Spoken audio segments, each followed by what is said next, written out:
And we'd like to get into the interactive session of this particular bulletin.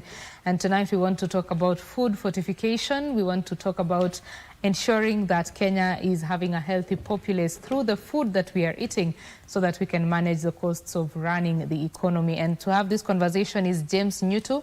He is the Group Chief Executive Officer of Unga Group PLC. Thank you very much for joining us. Thank you for having me. Karibu sana. Asante. We see a lot of the food that we buy in the retail stores written fortified. What does food fortification mean? Fortification basically means the addition of minerals and micronutrients just to enrich the food that is being offered to the public. Right. Yeah. And so where is Kenya right now? Because I know that there are some foods that it's mandatory that they are fortified. This includes fats and oils, there's maize flour, wheat flour, and salt. Where are we in terms of compliance? So in terms of compliance, first the regulations on fortifications were implemented in 2012, which is about 13 years ago. And Kenya has made a lot of progress in terms of advancing the fortification of the foods you mentioned in this country. So I think we are at a very advanced stage. We also have various bodies that have come together, including the Cereal Millers Association, the TechnoServe, and other development organizations to be able to come together and uplift the levels of fortification in the country. And we are seeing a lot of compliance, a lot of self-regulation. People are becoming more transparent in terms of disclosing what they are doing and what they are putting in food. Mm-hmm. So I would say very, very advanced as a country. Yeah. Right. Yeah. I had a conversation a few weeks ago about this particular topic, and one of the challenges that came out was formalizing the small-scale millers, and that they do not reach the level of compliance that the large-scale millers have. What is your comment on that? What I would say is that the small millers are coming up. They need to be supported. Of course, the bigger millers, including ourselves, are quite advanced in that journey. And of course, there are various challenges that the small millers will be facing, including access to technology, innovation, supply chains, and such kind of things. Yeah. Right. Yeah. So in terms of access to technology, you are, of course, one of the big guys. What can be done to bring the smaller millers on board? Because about 60% of Kenyans access their flour from posho mills. You know, you just take your maize that you got from your farm, you dried it, and then you go mill it. So how can we ensure that we are getting this technology to the small guys? So the government, of course, I can't quite comment in terms of what the government is doing per se, but I know a lot is being done to emulate the bigger millers. And one of the things that is being done is for bigger millers to set an example. And that's what companies like Unga Limited, we are doing.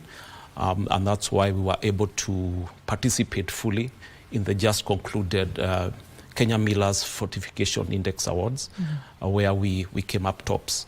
So would be very much willing to lead the way and show other millers and other, upcoming posho mills on the way to go, so that they are fully compliant as well. Right. Yeah. We know that, as you've said, the compliance is very strong among the big millers and the big producers. Yeah. And yet malnutrition is still very high in this country.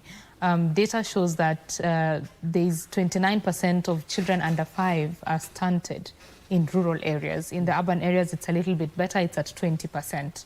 Why is there a disconnect?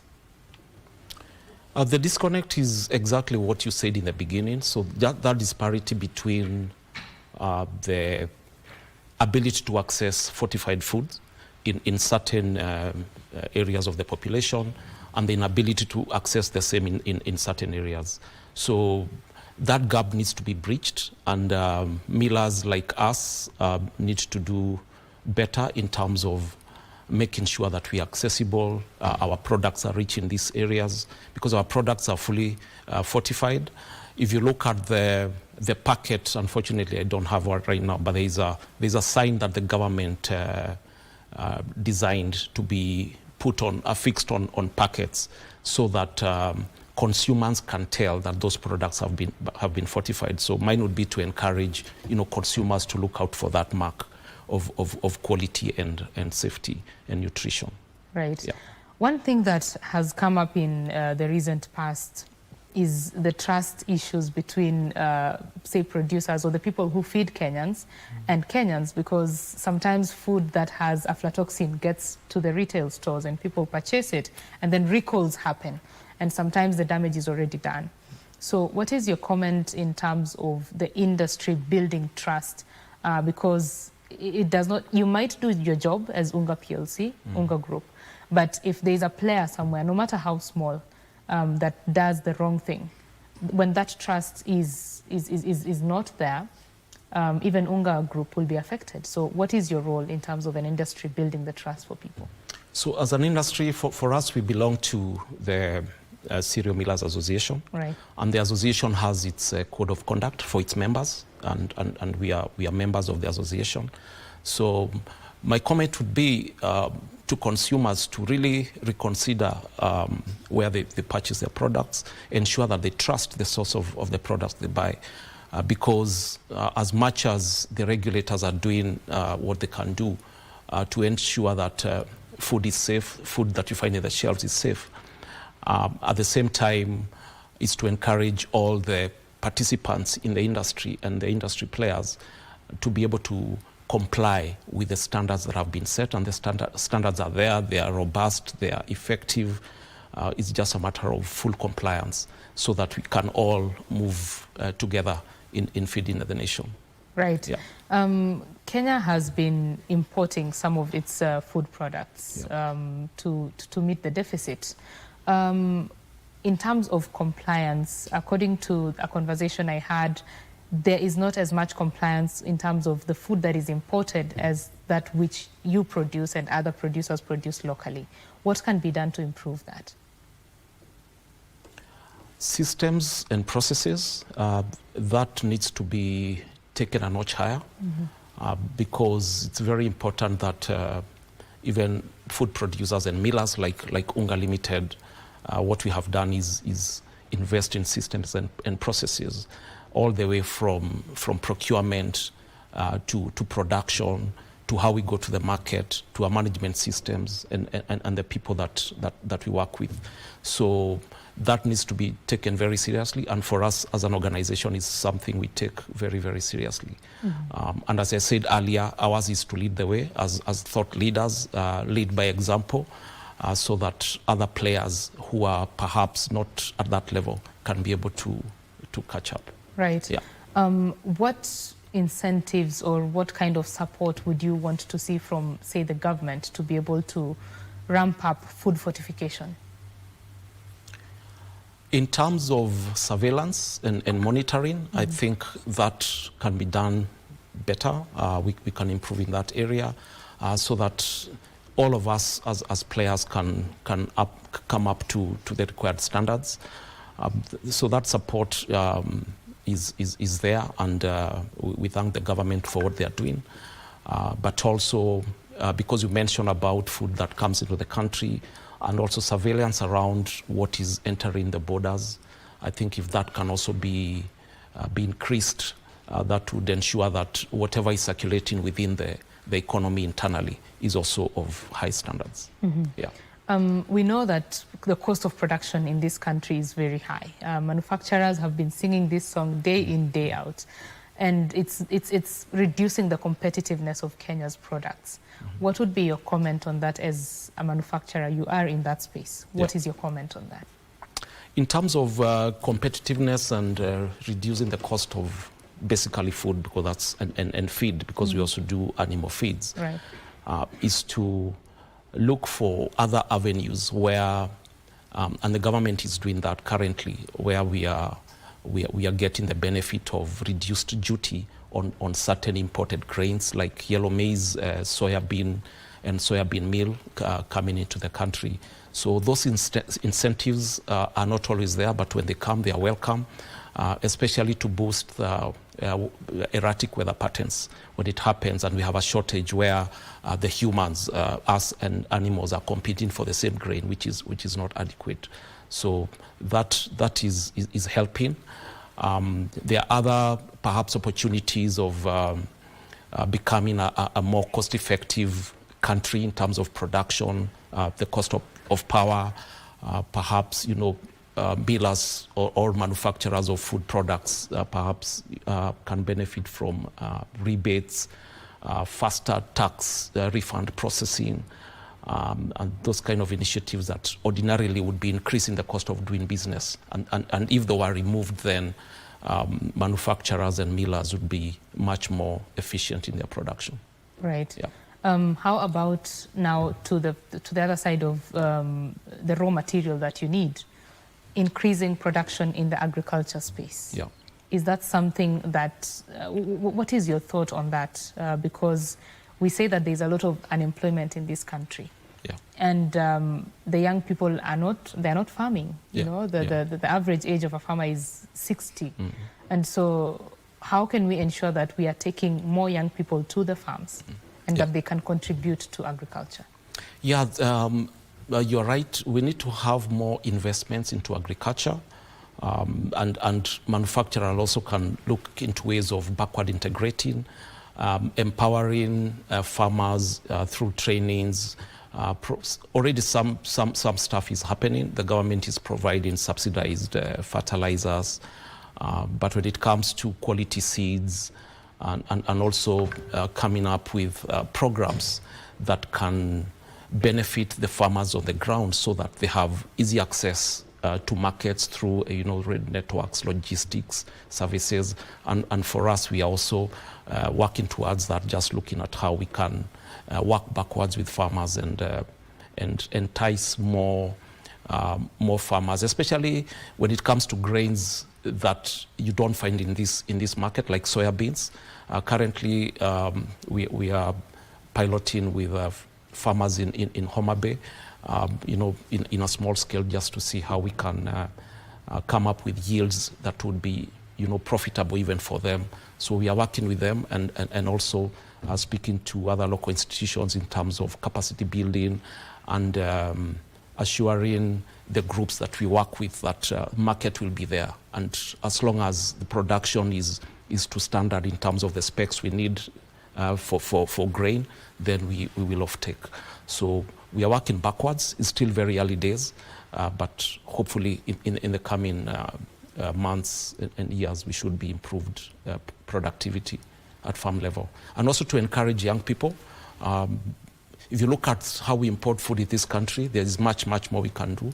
So, and there is money in farming, definitely, as long as you do it correctly, as long as you do it to the required, to precision, so to speak, and to some scale, because subsistence farming does not always work. But for us, as UNGA Limited, as UNGA Group, we are there, and we are going to be supporting farmers. Right. Yeah. And in terms of beyond the farm, across the value chain, looking at innovation in agriculture, what can the youth involve themselves in?